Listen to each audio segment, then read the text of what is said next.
shopping around for a 7-bed layer channels. So far, I have the Arendals in the $5,300 range for all 7. What else should I be looking at around that price? I don't know, man. That's one that's not from Harman. Dan Romer.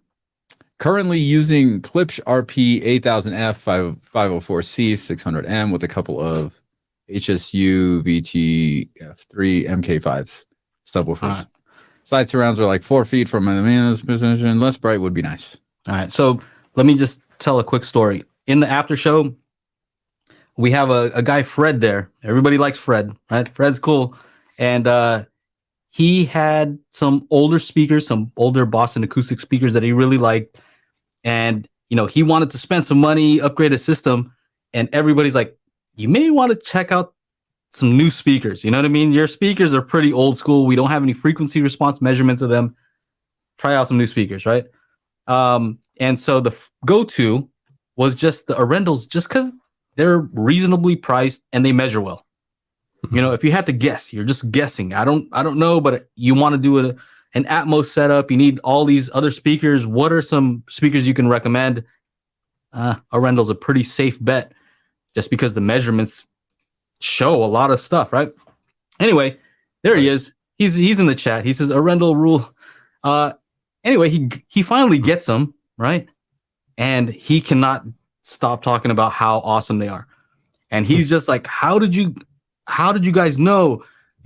Joe's a magician. Like, how did you know that this is?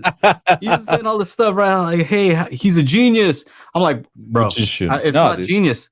First of all, I just look at Aaron's measurements, and it says this is what they look like. This is how it measures, and it's just a overall safe bet, right? It's not genius on my end. I'm just showing what it says, right? Kind of translating, if anything. I'm not a genius. I'm just reading. Exactly. That's great.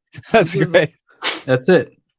If anything, is Aaron who knows how to do this stuff. That's this guy right here, right? And then if I have questions about what it means, then I'll ask him. But for the most part, he just loves them. He loves them, and yeah, I say it's a safe bet for anybody. That's good. So which ones did he buy? Fred, you'll have to tell us if you bought the 1723s or the 1961s. Okay. That's probably the 1723s then. Yeah, I was really impressed by the 1961s because they're, and as small as they are, dude, those things are great speakers. Just great speakers. I don't know of their bookshelf speaker. I don't think there's a bookshelf speaker in that size that could touch it. I really don't think so. I was gonna after Fred started talking about it, I was looking at them to see if I could just get them, like some white ones. Yeah, they're just too big. Center channel's too big for my TV stand. So he has the 1723 THX towers. Okay, cool. Yeah, so he was all about that. He got the AV10 also. So side note, how much? It's like $7,000 AV10, right? That's how much they sell for, right? He got that, and that's what he really wanted. Initially, he came in asking for those, and I was like, you don't have to get those. I mean, you can get something else. And anyway, of course, he didn't listen. He wanted them, and we're like, all right, just get them. So he got them, and he was cool. He was happy. He's cool with it. He takes his Arendals to bed every night. I can't stop talking about speakers. He does. Sleeps with them. He can't stop talking about them. He loves them. He's like, I haven't even watched any movies. I just keep listening to music. I can't believe how real everything sounds. That's awesome. He's all about it. So I can easily recommend them just because I have the Monolith Encore series, and I've almost all the speakers from Monolith are designed by the same guy. And I've said it before, he's also the same guy who makes the Per Listen speakers.